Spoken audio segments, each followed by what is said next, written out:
A jewel at the southern tip of the Baja California Peninsula, Cabo San Lucas is the third most visited destination in Mexico. What makes it so great is its combination of desert, golden beachfront and mountain terrain with the Pacific Ocean on one side and the Sea of Cortez on the other that combine for the ultimate turquoise water. If you're planning a trip to Cabo San Lucas, in this travel guide, I'm covering everything you need to know. Let's start with the Los Cabos region as a whole, as well as some neighborhoods. It's quite a diverse area, and depending on your preferences, you might really enjoy one area over another. It's important to know that Cabo San Lucas is actually located within the region known as Los Cabos. This includes the community of San Jose del Cabo and the tourist corridor as well. San Jose del Cabo is where the international airport is located, and it's got lots of great resorts, restaurants, and restored Spanish colonial architecture. It's a little quieter and laid back compared to Cabo San Lucas. The tourist corridor is a 20-mile stretch of coastline that connects Cabo San Lucas and San Jose. You'll find luxurious resorts, sandy beaches, and golf courses here. Then, of course, we have Cabo San Lucas itself. It's home to dozens of resorts, smaller hotels, condos, beaches, the marina, and the famous arch, where the Pacific Ocean and Sea of Cortez meet. This is also where the cruise ships come in. Some main areas within Cabo San Lucas are Medano Beach, which offers several miles of swimmable shoreline. There's water sports, soft golden sand, al fresco restaurants, cantinas, and beachfront hotels. Then we have downtown Cabo San Lucas and the marina. Both are very close to each other, and this is the place you want to go for nightlife and bars, including one of the most famous, Sammy Hagar's Cabo Wabo. And apparently he does show up quite often, so you never know. The marina is a bustling hub of activity all day. And if you want to do more than just gawk at all the mega yachts, this is where you can book excursions like sunset cruises and fishing charters. The whole marina is also lined with many great restaurants and bars. It is a little expensive though. Something to be aware of about the marina is you can expect to be constantly solicited and hassled about booking tours or being waved in to eat at restaurants and bars. It's basically never ending, so you should just be prepared for that. Now, for the airport, if you're staying in or close to Cabo San Lucas, expect about a 40-minute drive to get to your hotel or Airbnb. It's best to arrange your airport transportation ahead of time. Private airport taxis are very expensive, and Uber is not allowed at the airport. Although I have heard you can catch an Uber if you cross the street and head toward the OXXO that's just near the airport exit. If you're really on a budget, you can take the public bus. It's around $5, but if you have a lot of luggage, it's going to be pretty uncomfortable. Also, you should be cautious of the timeshare salespeople at the airport. They're going to be here after you pass through customs and collect your luggage. They can get quite aggressive. They're probably going to approach you to offer to take you to your hotel. Just keep walking and essentially don't talk to anyone until you're outside of the airport. I've added a couple links below in the video description for a couple of the transportation services that I've used in the past. As far as getting around, taxis are always available, and you can also rent a car, which many people do, and explore the areas nearby. Uber is also available, but it's a little bit of a complicated relationship with the taxi companies, so sometimes it's not the best option. That being said, on our last couple trips to Cabo, we used Uber multiple times and we had zero issues. I think it is getting a little better, but you just never know. You can also use the public buses, which will run you about $2 to $3 a person.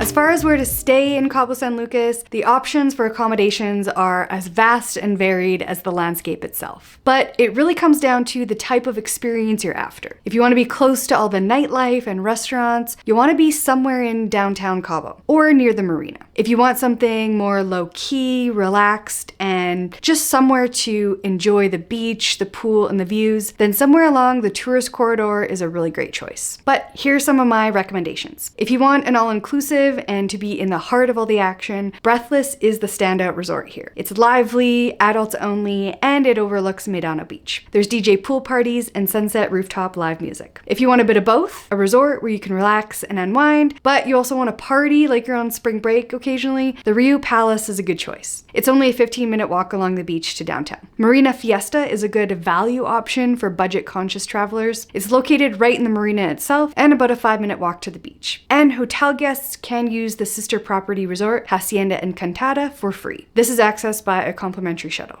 Otherwise, I would say the Hyatt Ziva Los Cabos is one of the best overall choices, whether you're traveling as a family, going somewhere for like a bachelorette party, or just as a couple. It really does have something for everyone. They've got heated pools, mini water parks, lively piano bars, and more. And if you want luxury, Cabo is home to some of the most high-end and upscale resorts in all of Mexico. I can't vouch for any of them though, because they are way out of my price range. And while Cabo San Lucas is known for its luxury resorts, you might be surprised to know it's also bursting with local charm. If you're not interested in the big all-inclusive resorts, here are a few smaller hotels that I really love. The Bungalows Hotel has a charming garden pool and an incredible hot breakfast served daily. It's quiet, low-key, and I loved the thatch roof rustic charm and the relaxing vibe of the hammocks. Los Milagros is one of the best value options if you're on a budget. It's only a 5-minute walk to the marina, and it's ultra quiet despite its central location. If you prefer to stay in San Jose del Cabo, Hotel El Ganzo is a really cool boutique hotel with an incredible rooftop pool, and it's adults only too. I have a couple of other videos on my channel that go more in depth into some hotel and resort choices, like the best hotels with swimmable beaches and the best adult only resorts in Cabo. So check those out if you're still deciding where to stay.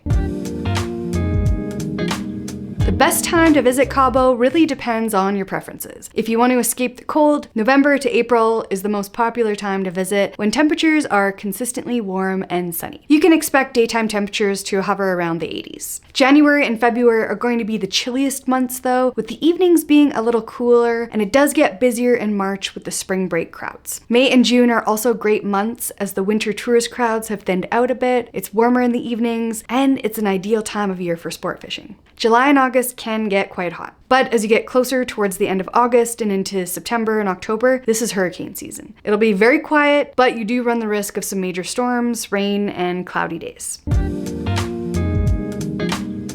As far as how many days you need in Cabo San Lucas, most people spend between 5 to 7 days. If you're staying at an all-inclusive resort, like most people do, 1 week is usually the perfect amount of time to vacation in Cabo San Lucas. This allows you enough time to enjoy the resort's amenities for a few days, as well as do 1 or 2 excursions, and maybe a day or evening checking out the nightlife in Cabo. One of the most important things to know about Cabo is that many of the beaches are not swimmable. This is due to the strong currents here, steep drop-offs, and rough surf. However, there is Medano Beach, which is adjacent to the marina. It's swimmable, and it's the most popular beach in the area with iconic views of the famous Cabo Arch. Here, the sand is golden warm, and the water is that perfect dreamy turquoise color. There are a few small beaches sprinkled throughout the coastline, but don't assume the hotel you book will have a swimmable beach. If that's a must-have for your vacation, I made a dedicated video about the best hotels and resorts with swimmable beaches. But don't worry, the infinity pool game in Cabo is strong. No matter what hotel you choose, if it's beachfront, it likely has at least 1 infinity pool and unparalleled views and vibes.